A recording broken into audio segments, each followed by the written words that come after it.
Before we get started, I just want to thank Lucia for sharing this conversation with me. She's been a light of love in my life, and I'm extremely grateful. Thank you, Lucy. You are just a delight. And you to find you and to know that there's tribe out there, sisterhood is just amazing. Yeah. So you are cherished in my life. Mhm. Yeah, to find a gem like that, like you, because a lot of things that we've shared, it's not all love and light, is it? No, it is not. But that's what makes the conversation so cool, is that based on the fact that we both had spiritual events relatively early in our lives, um, we have an understanding of each other and each other's experiences that I don't get with a lot of people. Mhm, mhm. So it shuts the conversation down because all of a sudden you're talking and then there's this look at you like, we can't relate and it's irrelevant to our lives and you need psychiatric help. True, So, true. And that yeah, something, and this might help us kind of segue into the things we want to focus on. Something I thought of this morning, which we have talked about before, and was a life changer for me, was the understanding of the drama triangle. yeah, yeah, Because so much of my life I kept somehow getting pulled into the drama, and then I would suffer from the separation that it seemed to yeah, cause. And so coming to an understanding of the drama triangle, victim, rescuer, and persecutor, and how a lot of people are in that drama triangle in their conversations and in their relationships, but also how sometimes within our own selves we can go victim, rescuer, and persecutor right, around in that right. triangle. But mainly, how it really changed things for me is I could see how many people were caught in that drama. And that if you Mhm. didn't get pulled into it, there wasn't sometimes a whole lot to engage with. So you had that awareness early on. I did not. So I didn't understand the victim, persecutor, rescuer triangle at all. And the sense that I get is growing up, I had a knowing that things were a certain way and I would arrive at a situation. I would go to school, and even in kindergarten I remember this, or I would go to a meeting while I was working with a set of expectations that did not get met because of that triangle that you're talking about with the playing of the people in the group. Mhm. And always being, I had this sense of what they're saying is not right. It's not right. It's not what I know to be true, but I didn't know how to articulate anything differently than what they were saying because I didn't have the terminology, I didn't have the language, I didn't have the psychological understanding. Went into getting a psych degree in college so I could make sense of my life. Right. Because I would imagine, well, I don't have to imagine because I lived it, uh, that if you're in this place of love and connection and wholeness within yourself, but you're interacting with, well, children are different because children are innocent, Right, we're growing and right. learning, but the adults and the kind of programming of, the culture that we live in isn't necessarily always based on wholeness, unity, connection, and love, Right, right. harmony. So if you're in that place and you're interacting with other people that aren't there, and you don't have the awareness of things like the drama triangle or understanding psychology of yourself, um, you can get really drained by that. Because I know for me, it's like, if I could, I would just give everything I have. I would just, and That's I didn't exactly. have that kind of desire to control, dominate, manipulate, all those things. And I'm not talking Compete, about even children compete. necessarily. So much competition out there. Competition, yeah. And that's exact what you're saying is so true. So even as a young child and going to school and having relationships with some of the adults that were around me. Now I had a very small family. I have a twin sister and two parents and who immigrated from Europe during World War II, actually were refugees. So the network, the adult network was very small. Everybody spoke a different language. Everybody came from a different country. So I was exposed to like the NATO table at my house, which was wonderful.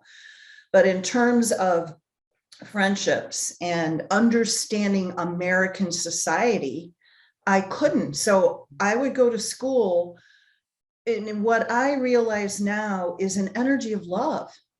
Just like I love to know about that person. I want to know more about that person. I want to talk to you about this. And, this camaraderie and this, like, we're sisters and we're brothers. And then I would, right. And then I would experience the things that you're talking about, jealousy, competition, all kinds of drama, and completely be confused by why I was experiencing what I was experiencing, so that ultimately by my teens, I withdrew, was no longer able to cope with the differences of what was out there versus what I know to be true. Yeah, I wonder if that is just a common experience of children in the Western society. What you just described. Were your parents aware? Were they able to teach you any of these like awareness skills? I mean, how did you talk to your parents about what you knew? Oh, I didn't. You didn't? Oh, no. No. So you knew not to. I somehow knew not to. I'm not sure how I knew not to. Maybe intuition, but my mom was and is kind of religious and Christian oriented. And I didn't know this. I mean, I had my 8-year-old experience where I had that awakening. And I didn't, before that, no connection to church. My mom didn't talk about her religion. So I wasn't taught anything up to that point about God or religion. And then around 10, I was sent to a Baptist church. Wow. Where it was hell and damnation. Around 10, this is after your awakening, right? Yeah. Yeah. Wow. That was tough. It was, in my 10-year-old mind, I felt sorry for these people because I thought there was something wrong, right, with them, in the sense of I really couldn't understand, but I knew that some of what they were talking about sounded like the experience I had at 8. If they were calling it God, and also including lessons on that we come here as sinners, right, with a black heart, and what we have to do to repent, and just a lot of this darkness and punishment and hell and damnation. And I kind of fear of God. Fear of God, yeah. And I just sat back and I thought, well, I prefer my version. Yeah. Well, I remember, so like one of the first times that I recall now about a change, where I really knew that I was in trouble and that I had a different perspective than a lot of people around me, I went to Catholic school through 4th grade, kindergarten through 4th grade. And in 2nd grade, you prepare for Holy Communion. And in preparation for Holy Communion, the nun that we had at the time was very strict and very mean-spirited woman. Her idea of discipline was to inflict pain by hitting you over your hands with rulers and things like that. So there was corporal punishment in the classroom. We had 50 kids in our class. And I remember one day walking in before Holy Communion was supposed to take place, and we were having a lecture from the nun, and she was in a good mood, which was rare for her to be in a good mood. And she said, okay, children, I want to go, one by one around the room. And I want you to tell me what you want to be and what you want to accomplish when you grow up. Completely disassociated from Holy Communion, lecturing and things like that. So we went around the room, and I was somewhere in the middle by the time they got to me. And everybody's like, I want to be a teacher, I want to be a nurse, I want to be a doctor, I want to be a fireman, I want to be a policeman. And I said, I want to resurrect. And I wanted to resurrect in my lifetime. That was my goal. And I got laughed out of the classroom by the teacher and the students and sent to Mother Superior's office for being, I don't know what the term was that they used, but apparently I needed disciplining. And I thought to myself, isn't this what this whole thing is about? All this religion? It's the crucifixion, but the whole point of the crucifixion was that he rose from the dead. The lesson to me was that is modeling to us that we can come alive, that we can awaken. And I had that understanding in second grade. And after I got laughed out and my mom got a phone call that I, said some smart alecky comment in class, I got disciplined at home and punished at home for being smart alecky in class. And that began when I started to learn very, very concisely that I can't share what I think or what I feel because it's not safe.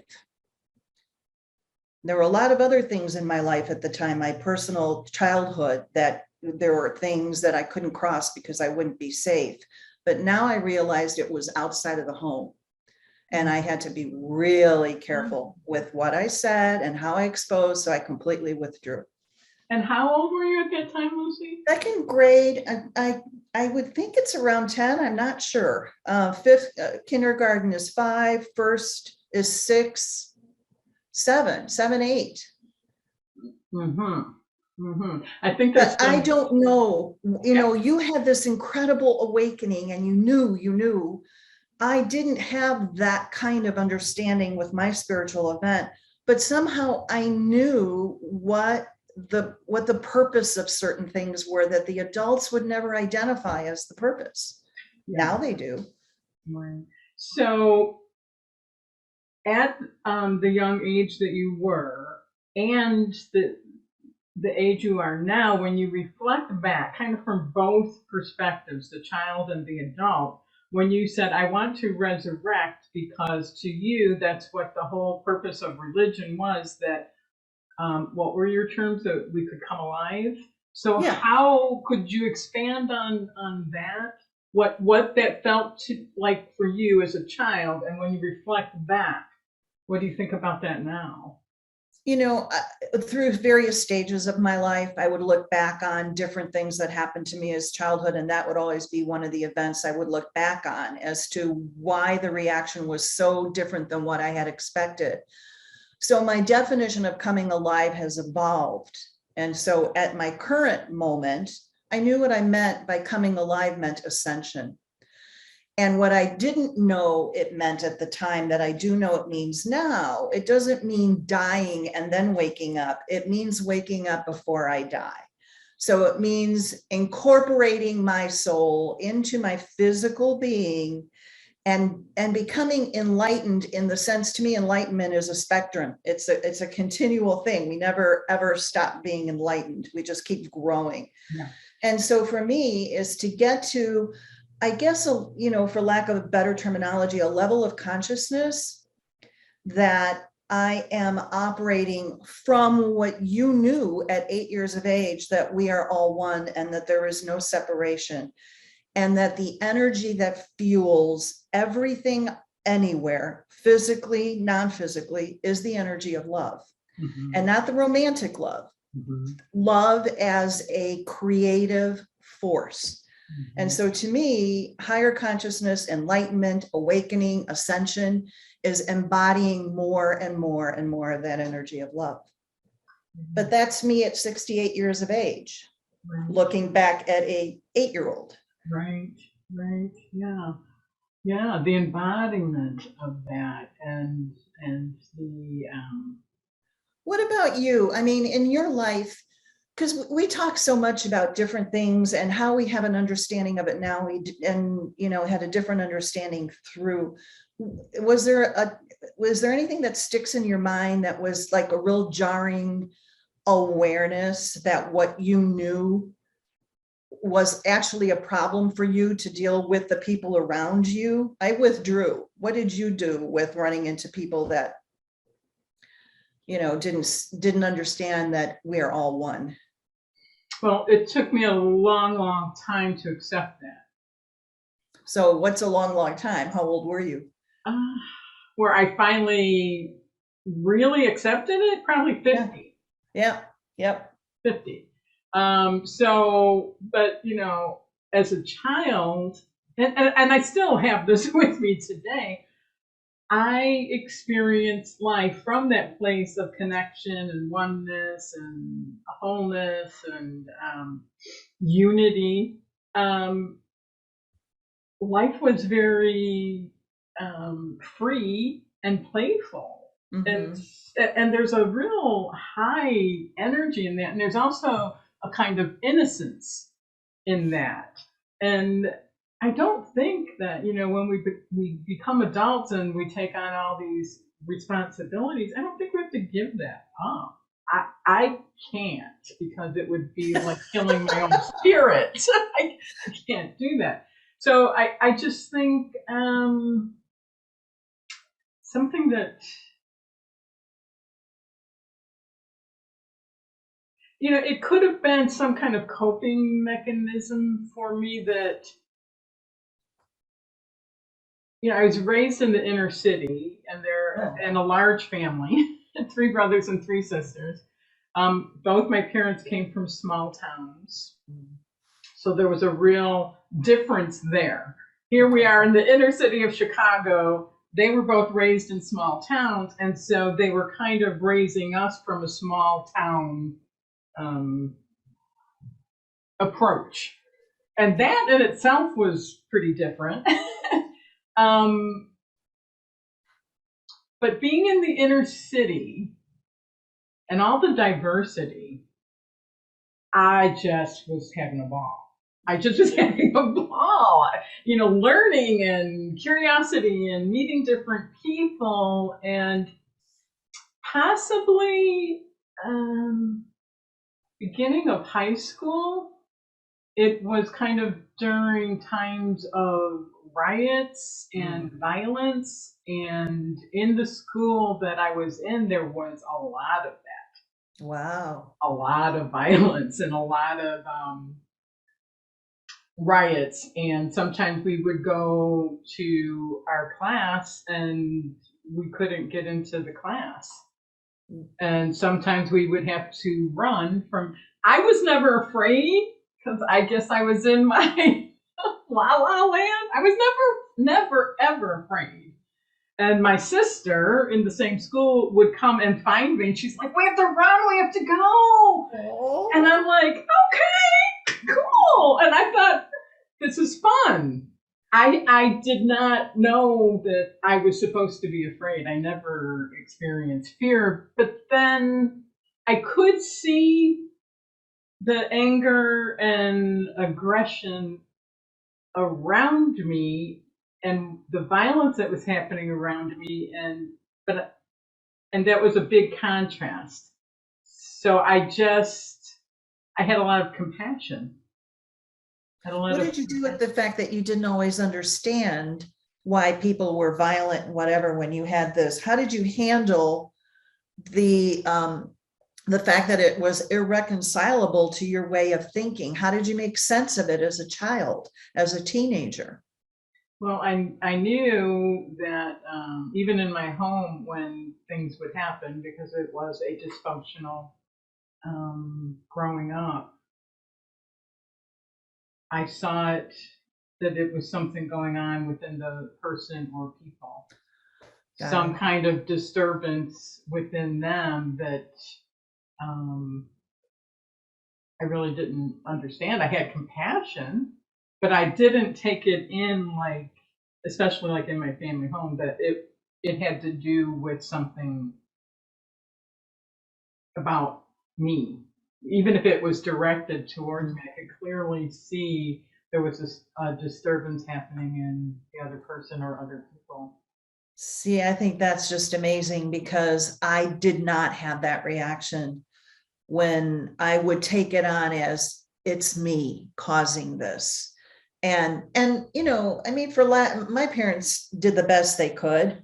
I've forgiven them for a lot of the abuses that my sister and I had to live with. But one of the things that they constantly did was to undermine any confidence that we would establish so that we don't get too uppity. My mom was always concerned that we'd get too big for our britches. And so she would knock us down. Once we started feeling secure, it was a constant, like, well, let me take you down a couple notches because you're just getting a little big headed. But so consequently, I married a person who had the same abusive traits of my parents. So that what that afforded me was a series of counseling sessions with a variety of different counselors so that I could expand on my psych degree and really learn about personalities and traits. And I had to learn through a counselor what is appropriate behavior and what is not appropriate behavior, because our family was so profoundly dysfunctional that I had no reference as to what was real. Also being that our family being dysfunctional didn't allow outsiders in. There was a small bubble of people that knew what was going on, protected what was going on, enabled what was going on, and no outsiders were let in. So I lived in that bubble until I left home at 18. And only at 18 did I start to understand some of the things that you took for granted. And with, counseling, to realize that the four agreements, it's not about us. It's all about them. And how to handle, but that, like you said, I felt like in my 40s, I was starting to get it, but I needed more. I needed more because so much of my life and the decisions that I've made in my life has been to keep me safe, because I have felt that this is an unsafe world. And so to come to a place where I fully understand that I am the creator of my world and that I can trust my ability to keep myself safe, being connected to source, and it's a whole new experience for me, even though I can understand a lot of what you were going through as a child, understanding, the oneness and the whatever. It was a very unsafe world. So I marvel that you never had fear. Just marvel at that. Yeah, I mean, it probably got me in trouble at times, but So did having fear get me in trouble. It's not exclusive. but something you said about your parents, they didn't want you to get too big for your britches or too confident, and just makes me wonder. And I never really have thought of it from this angle before. Um, that when you're in a place of no fear and you're open rather than being afraid and contracted, that can be seen as Yes. some kind of arrogance or some kind of ego state, or being too big for your own britches. But it does make me wonder, that expression, let your light shine, Yeah. that when we are just naturally doing that as children and it gets, people around us or whoever, possibly, not always, but possibly could be trying to dim that light, trying to maybe prepare us for the perils of life. But in a way, it disempowers us. Yeah.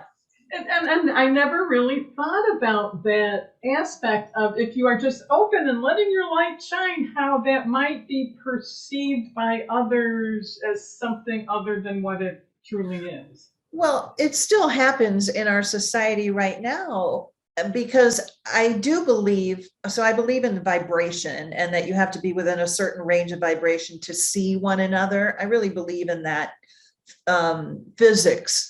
I think that's one of the things that drew me to you. It's tough to find people that are that sincere in their interactions and don't have an agenda to, to the relationship has to be a transactional relationship. I have to give you something and you have to give me something. And if the only thing we can give each other is just a really great conversation, that's kind of gone out the window, it seems like. Um, anyway, I wanted to go back to, I think one of the things when I look back on I had two highly dysfunctional parents, highly dysfunctional. But when I go back to it, I realized that they were both in World War II and refugees of World War II, and life was extremely fragile and scary for them. I believe they were both mentally ill in their own ways, but they made it to this country. And I do believe that there was a fear that never left them. And when you said, they're trying to protect us from the perils of the future and, things that if we're too cavalier, we can get into all kinds of trouble that we don't even understand we can get into. Sometimes I think it wasn't so much that, it was to keep themselves comfortable because they were so fearful about so much of life. When I look back on my sisters and my childhood, we lived in a box. I mean, picture this. Nobody came to the house. Nobody who spoke English or knew American culture or American society was in our home. When my sister and I went to kindergarten, because in those days you didn't have preschool, so we went to kindergarten as our first time. That was our first encounter with the outside world and other people that were not the family bubble. And and my sister and I tested like severely handicapped children on intelligent tests because we didn't have normal, common, everyday references to be able, like for instance, on an IQ test is like, are peanuts dangerous for you? Yes, my sister and I both said, yes, peanuts are very dangerous because I had a grandfather who was allergic to peanuts. It was never explained to me that that's a rare condition. We didn't have peanuts in our house because if he would come over, we didn't want him to have an allergic reaction to peanuts. So peanuts were dangerous. And that's as far as it went.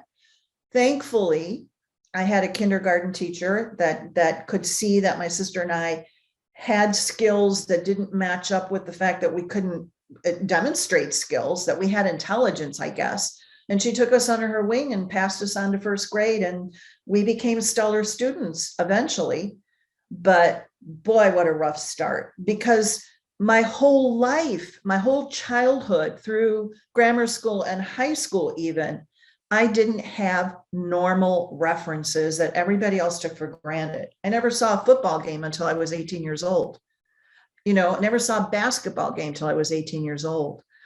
It's just, I can't even comprehend what I didn't know to be able to navigate life.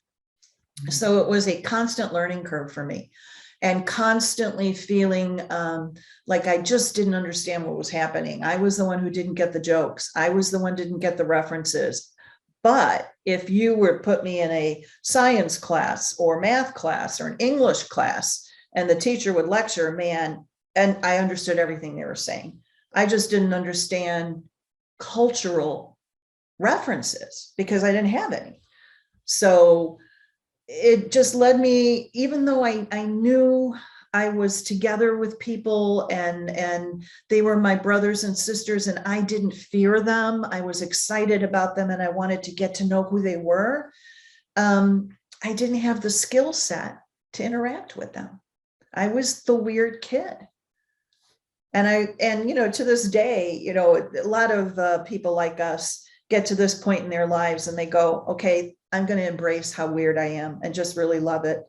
And I've gotten to the point where, yeah, I'm weird. I have default reactions to things that are not like other people have default reactions to things. And I've learned to have a more of a sense of humor around it and to be more relaxed about it. Because for years, I would say for a period of 15 years, I kept going to counselors to see what was wrong with me. And the counselors would always say, there's nothing wrong with you. What's wrong with you is, why do you think something's wrong with you? And I'm like, because I don't get life, I don't get the stuff other people get. Yeah. So I just, to me, it's just so powerful that you had a sense of seniority, you had a sense of sovereignty, all, for most of your life, and that you knew that it wasn't you. That's huge, Yeah. Irma. It is, and I feel blessed by that. But at the same time, there were lots of challenges that went with that because there was a lot of kickback. I mean, I didn't try to fit in because I was okay. That's so cool. I was okay with who I was. So I didn't feel a need to fit in anywhere, and that sometimes was perceived as different things or judged as different things. But there were a few things that you said that kind of sparked some pondering for me. One thing, in dysfunctional families, don't talk, don't think, don't feel. Say that again. I didn't hear you. In families that are dysfunctional, there's like a code, a rule: don't talk, don't think, feel. 100%. And so that, really puts a box inside the box. That's one thing. And then also something that kind of sparked was,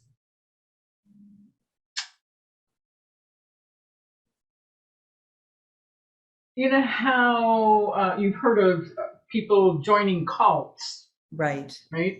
And what can happen in those cults? Well, in a lot of ways, when a family is dysfunctional, that's a cult. Right. You are programmed in that cult. You're loyal to that cult. You don't step outside of it. I mean, it's a cult. And I just wonder how many cults do we have that then you go out in life itself and it's like protecting the cult, protecting the rules of the cult. I mean, is that what our little units sometimes become if they're dysfunctional? I kind of think so. I think so. And I think it grows to bigger family groups, and I think it goes to cultures.